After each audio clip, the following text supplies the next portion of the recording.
Welcome friends to another r/entitled parents video. Our first story of the day is by Javcorado6, son of teacher gets destroyed by old video. So there was a kid in my school that was the son of the primary head teacher. He was the kind of kid that would abuse their parents' job to not get in trouble. He would do a lot of bad stuff to other kids and never get in trouble. There are many kids like this in my school. This kid had started getting more annoying. He started getting more cocky and overconfident because his mother had been made the head of primary. He used this to do bad things to people. He even stapled one of my friend's hands with a stapler in class. Me and my friends were very annoyed at him and wanted to vent our hatred of him. So we grabbed one of the iPads during golden time, free time, and used a free editing program to make a song about him. The song was like a rap, but it was all insults and things about him. We even added special effects and things to make it cool. At the end of the day, we watched it a couple times with more friends, saved it in a folder on the iPad, and put it away. 2 years later, in class, my friends, the singer and the one that appears in the video, I did some singing but I was holding the camera so I didn't appear, gets called by the head of primary and is taken away with her. A couple minutes later, she comes back and pulls me with her too. They had found the song. Then entitled kid was crying and telling his mother things like, "Expel them, kick them out." She had powers to get us in trouble, but she could not do that. We instead got a lot of attention and we had to delete the video. This only made entitled kid more insufferable and to pick on us more. But when he annoyed us, we just sang verses of the song and he left running. He left the school a year later and told everyone he was bullied. Considering this recording was 2 years old by the time they found it, do you think they should have been liable for any kind of punishment? Or do you think the fact that they did make this song that was pretty blatantly targeting another student wasn't okay and deserved punishment for it regardless of how old it was? Let me know in the comments down below. Our next story is by Lavender is Beautiful. My mother wants me to just suck it up and spend time with her and my older brother who assaulted me because it's Mother's Day. My parents live in another state from me and my older brother. I visited them a few days ago because it was my mother's birthday today. I'm currently still with them. The plan was for me to stay for a little over a week until after Mother's Day. Before coming, I made sure my older brother, who I'm not comfortable with, wasn't coming. He assaulted me as a kid and I just started realizing how much damage he had caused me after starting therapy. I told my mother about why I wanted to cut him off a few months ago, but she didn't think it was a big deal. I have managed to not see or talk to him for nearly 4 months, which is the longest I've ever gone. It has been wonderful. My mom told me that he wasn't coming on her birthday or Mother's Day, but I found out she lied after I arrived here. Apparently my dad and her were talking to my older brother about coming on Mother's Day without me being aware of it. I found out through my other sibling. Today I told her I really don't feel comfortable around my older brother after what he did to me as a kid and I don't want to see him. After I brought up how I found out he's actually coming, she started to say how important Mother's Day is for her and how I should suck it up because she would suck it up and put a smile on her face around relatives she didn't like if it made her mother happy. The thing is, I really did want to spend Mother's Day with her because I know that this day is important to her. But being around my older brother just seems incredibly triggering and I don't know what to do.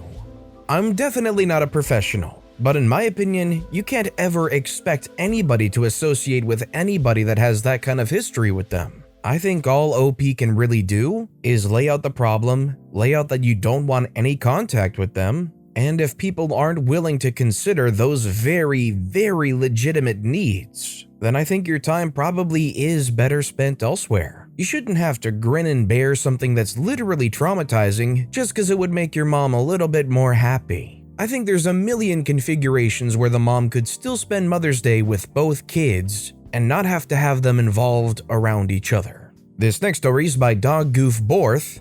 I work in an antique store. Don't let your child climb in the vase. Seriously, if they break, you have to buy it. A child, maybe 7, got stuck in a very large, very expensive vase today. My boss was on the shop floor. He explained the policy about breakages to the parents of this kid. "But he's a child," they squealed. My boss just shrugged and pointed to the policy poster. He pointed out the cameras that caught them lifting their child into said expensive vase. For funsies. The stuck child began to panic. I came out of the back to a broken vase, and parents threatening to sue. My boss threatened to call the police. So the parents paid for the vase and took their uninjured child away. Thankfully. Basically, don't put your kids in expensive vases. I feel like this should go without saying. It's one thing if the child gets loose, runs around, tries to put their hands on every little thing and knocks something over. But putting your kids into a vase? I feel like these people got everything they deserved and more. How about just having enough respect for something that doesn't belong to you? Especially an antique, you hate to see things like antiques get broken needlessly. Our next story is by Peppa's character arc. My mother encounters a Karen and manages to entitle her. This was when I was around 9 or 10 and is a story my mom talks about often with pride in her heart.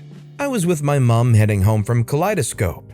It's a mental health doctor in England, specializing in autism and ADHD in children, and we were sitting on the bus. Before getting on the bus, I had fallen over and scraped my knee. So my mom got me a lolly as a reward for being a big boy and not crying. Not long into the bus journey was the entrance of the entitled mother and her entitled child, who looked about the same age as me. They walked to where we were sitting on the bus and just stood there. I think the entitled mother was staring daggers at my mom, who just ignored her. The kid noticed I had a lolly in my mouth and started to cry that he wanted a lolly, and it wasn't fair. The entitled mother said, "Excuse me, little boy, would you give my child your lolly? You don't need both a seat and a sweet." I say, "No, I got this for being a big boy. He can get his own." She says, "Oh, don't be so selfish," tries to take my lolly. My mom slaps her hand and tells her to freak off from her child. Entitled mother scoffed at this, and for all of 5 seconds the world was at peace. Until the entitled mother clonked me in the back of the head with her handbag and pulled my lolly out of my mouth just as I started to wail in pain. She then gave the lolly to her kid, who proceeded to say, "Ew, it's wet," and throw it on the floor. My mom said, "Did you just freaking hit my kid? I'll have you charged for abuse and make sure your best is taken away from you." She says, "Not before I call the police on you for beating your filthy child. Look at the scrapes on him. You're clearly a bad mother." I was crying hysterically at this point because my head hurt and I had no lolly. Rest in peace, Cherry Lollipop 2011 to 2011. And the entitled kid was crying because he wanted a lollipop, while both my mother and the entitled mother were screaming that they will call the cops and have us taken from our respective parents. The bus driver stops the bus and informs my mom and entitled mother that we're making a disturbance and one of us will have to leave the bus. This started both my mother and entitled mother on a path of war, screaming at the bus driver that the other should be kicked off, and both of them wanting his full name so they could report his incompetence with a supervisor. So we both got kicked off the bus. Entitled mother scoffed and said it's my mom's fault for being a terrible parent before walking away, dragging her kid behind.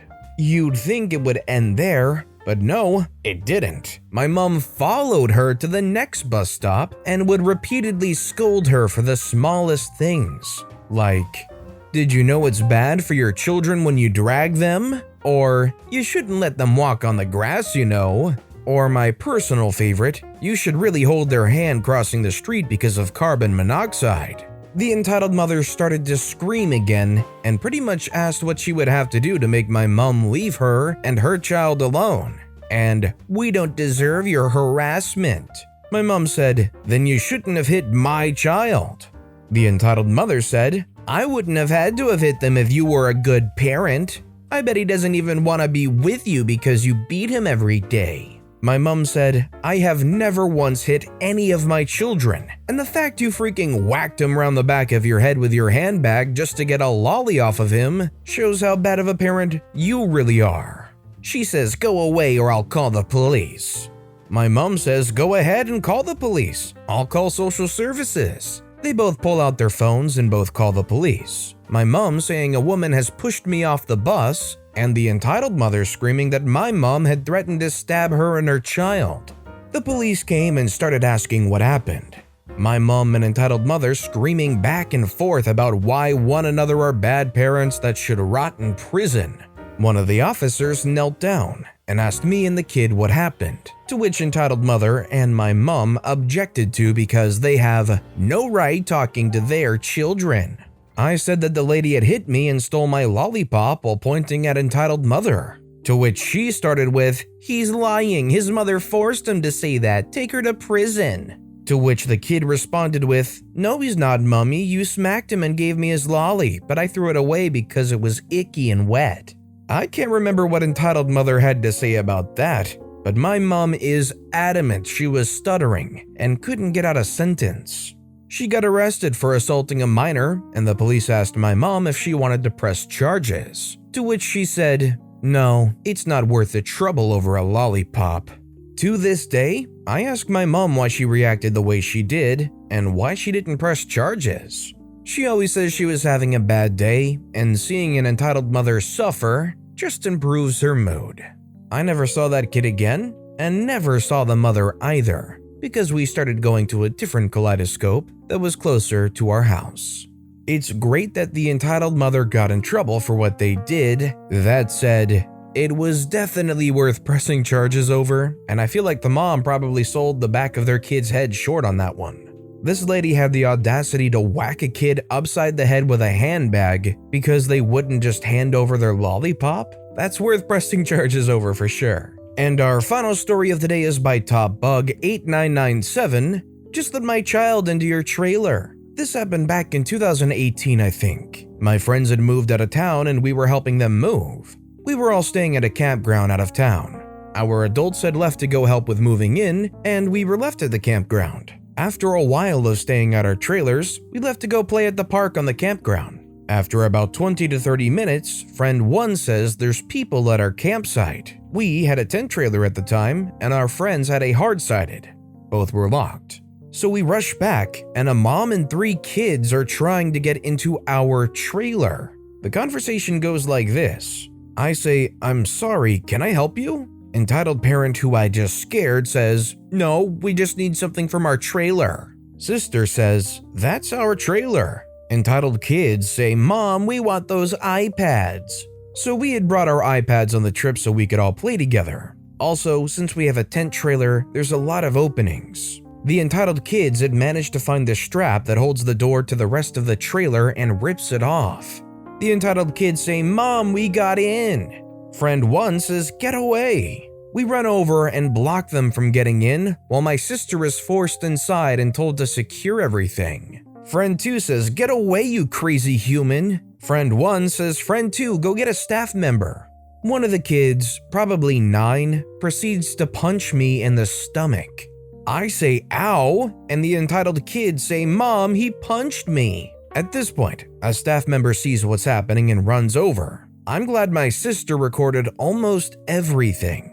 The staff member says, "What's going on here?" The entitled parent says, "They broke into my trailer and stole my iPads. Then they called me very rude names and hit my children. I want them arrested for everything and I want everything." Sister says, "Actually, sir, this is our trailer and I recorded everything." Sister proceeds to play the video.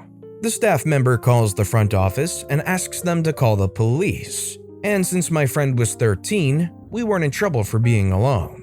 The police come, ask for proof, and then arrest the entitled parent. I'm not sure what happened with the kids, but my mom and dad did file a lawsuit for property damage and some other stuff. That's definitely frightening to experience as a kid. If I experienced that as a kid, I would grow up to be overprotective about wherever I was staying. I think what's spooky the most is it feels like this parent was probably scoping out the situation a little bit, because they seem to have known to go after it when the parents all left and it was just the kids. And they seemed pretty comfortable with it even though the kids were still around. It's a good thing they got caught, and it's a good thing staff members were there to kind of save the day. But with that being said, that's all the time we have for today. So if you have a favorite story of the day, let me know which story and why in the comments down below. But besides that, if you enjoyed the video, please consider giving it a like, and if you haven't, subscribe and turn notifications on so you'll never miss an upcoming video. No matter what you do, whether it's just viewing the video, liking, subscribing, turning notifications on, I appreciate the heck out of it. Every little thing that you do helps the channel grow that much more, and I can't thank you enough for it. So, until next time, I hope you all have a wonderful day, and I'll be right here next time on the Storytime channel.